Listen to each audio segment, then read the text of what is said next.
Hindi niyo ba pansin na nag-iba sila ng estilo? 'Di ba last year, ang eksena ng mga rallies nila is pababain si BBM. BBM resign, ganyan. Bumaba ka na, charot, chururut, ganyan.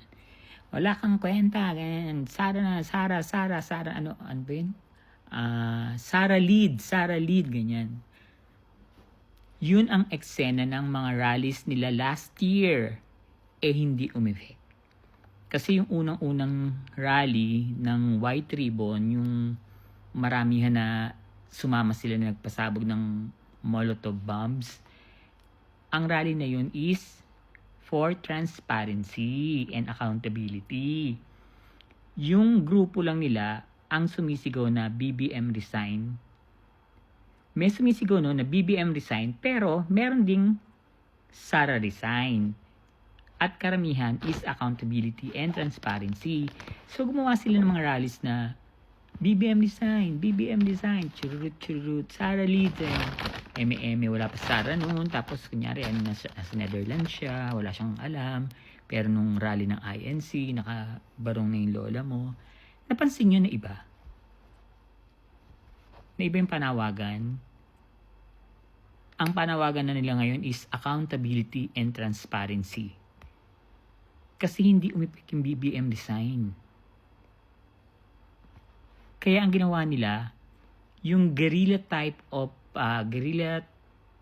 terrorism, yung ganong eksena, yung manggugulo sa mga iba't ibang bayan, tapos sabay-sabay, araw-araw, walang tigil, may patayan, may sunog, may nagkabanggaan, may batang namaril, may nagbugbugang mga bata, may nasaksak, ganyan, may fruit vendor na sinaksak, merong police na dalawa na binaril. Parang ang OA naman, Diyos ko, ganun ba tayong minalas ngayong taon na to?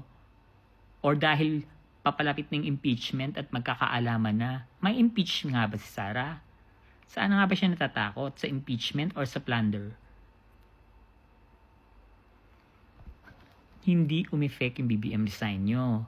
Kasi nagtatrabaho yung presidente.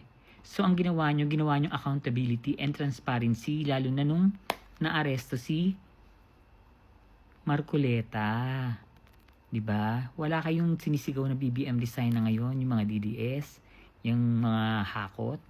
Hindi na sumisigaw. Puro transparency, accountability, lalo yung mga hakot. Pa-spell mo yung transparency. Saka accountability, hindi nila ma-spell yan. Wakeme. Ang daming script, no?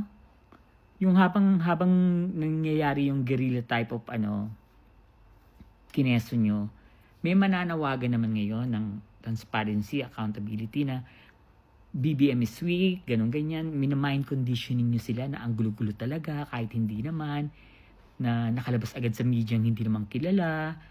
Diba? Nasa page agad na, ano bang page to? News ba to? Alam niyo, magpahinga na kayo. Magte-2028 na.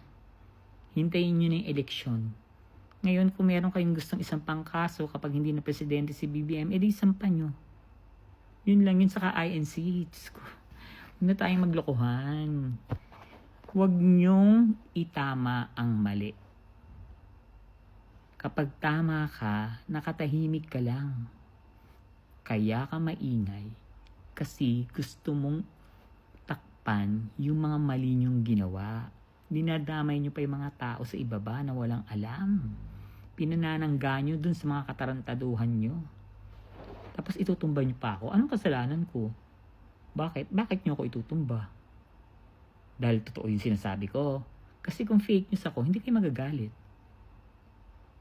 O halika, Eduardo, Codera, yung sanggunian nyo, mag-live debate tayo. May mga sasabihin ako sa inyo at may ipakikita ko. Tingnan natin kung kaya nyo pa sinungalingan.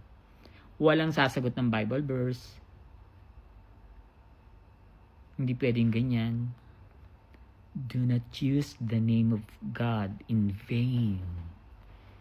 Chururut, tusak.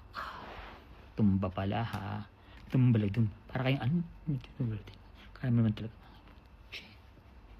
Galingan nyo yung mga drama nyo. Oy, Pokis, galingan mo sa bukas ha. Kailangan pogi ka. Mukha mo si The Bull. Alam mo naman, may nagawa sa bansa ng sundalo siya.